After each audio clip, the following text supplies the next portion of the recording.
tie for first place in Iowa between Herman Cain, Newt Gingrich, Mitt Romney, and Ron Paul, all within the statistical margin of error. It is raising questions about whether Congressman Paul could see a new campaign surge in the coming weeks.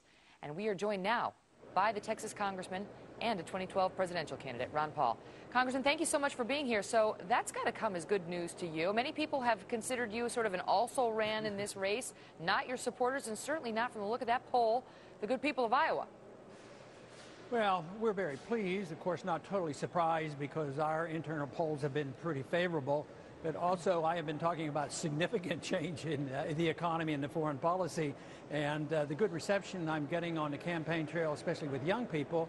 I'm very pleased with the recognition that we actually are polling so well. Where is the recognition by in particular, the mainstream media? We saw a debate the other night on foreign policy on which, that's a matter on which you've been very vocal. And yet, despite polls showing you creeping up in the polls and with the American voters, you get 89 seconds in that debate. 89. I wished I knew the absolute answer to that because I'm always asked that, but we'd have to ask the people who are managing the debates on why there was this exclusion. And I can postulate. Sometimes they don't want to hear what I have to say because I do challenge the status quo of both parties and our foreign policy and the policy of the Federal Reserve, which serves a lot of powerful special interests. So maybe there's a concerted effort to make sure these views aren't circulated too widely. I want to ask you about, you've sort of been a watchdog financially on Capitol Hill for a long time, complaining about overspending and revenue issues from the Fed on down. Right now, one of the lead stories today is this super committee and projections that it is headed perhaps for what the co-chair described as possible abject failure. You believe even if they achieve big success, it's going to be, quote, puny, the cuts that they make. And, it's like teaspoons in the ocean. Tell us. Yeah, from my viewpoint, they're not really talking about cuts. My proposal is to cut $1 trillion of real cuts in the first year.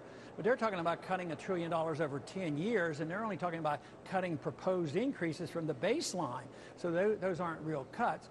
But I think there's two things. One is they don't want to admit the country's bankrupt and there's not a strong necessity for us to do something. And the other thing is that they won't consider changing policy. So you can't tinker around the edges and get rid of waste and fraud in a program here or there. What you have to do is decide what the role of government ought to be. Should the government be the policeman of the world? And should our government be passing out welfare from cradle to grave? And I don't think we can afford it, and I don't think that's what it was designed for. But the country, basically a lot of people still, as well as the politicians here, they're in denial. They don't realize we're technically bankrupt. We're insolvent. We can't pay the bills. The only thing that keeps us going is this illusion that our dollars will last forever, and all we have to do is create new money, pay the bills, and bail out Europe and everybody else.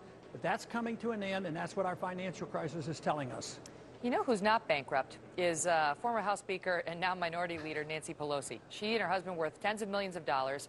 And there was a 60 Minutes report this week, and it's catching fire in the mainstream media as well, on how members of Congress, including not just Nancy Pelosi, but they profiled John Boehner as well, the Republican leader, they're not subjected to the same insider trading regulations that the rest of the world is. And it's resulted, they pointed out, in Boehner investing in health insurance company shares before it was announced that the public option had been axed. And he made a bunch of money. And Pelosi and her husband doing the same thing with a Visa initial public offering when she had some inside information about how Visa was about to come out smelling like a rose. Should members of Congress be allowed to do this, sir? Well, they shouldn't do it, obviously, because it's unethical. But I'm not positive that the members of Congress aren't under the laws. If you commit fraud and inside trading, I can't see where in the law it's written, except for congressmen. Maybe the enforcement there's an exception in there, but it's wrong. And the real correction for this is having only ethical people in government rather than those that go with the whims of the lobbyists. But when you enrich yourself by a position in government, that's pretty bad, and obviously the people have a right to know about it, and they have a right to react to it, and if they're breaking the law, they should be punished. Ron Paul, always a pleasure speaking with you, sir. Thanks for being here. Thank you, Megyn.